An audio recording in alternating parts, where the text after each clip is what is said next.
Disaster Office sa Mandaue nangandam na kung ugaling adunay epekto ang weather disturbance nga anaa karon sud sa Philippine Area of Responsibility. Bisan kung dili kini maglandfall, posible ang pag-uwan-uwan. Si Nico Sereno sa report.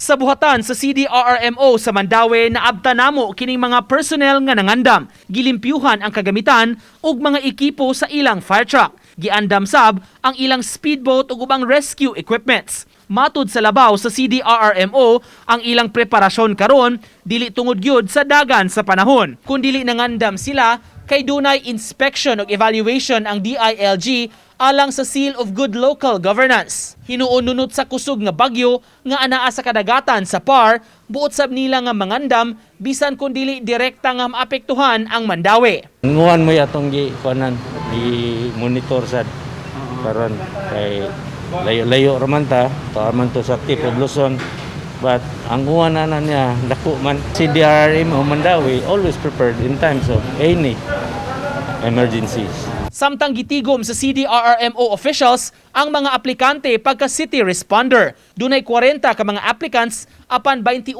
lang kanila ang kuhaon aron ipuno sa gidaghanon sa CDRRMO personnel. Mupaubos pa hinuon sila sa subsub nga training sa nagkalain-laing aspeto sa emergency response, una pa sila makuha ug ma-deploy sa trabaho.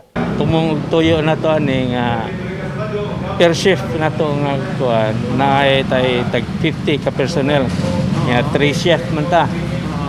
So kinahanglan gyud na natay kuan 50, so all in all 150 tatanang screening ni namo period.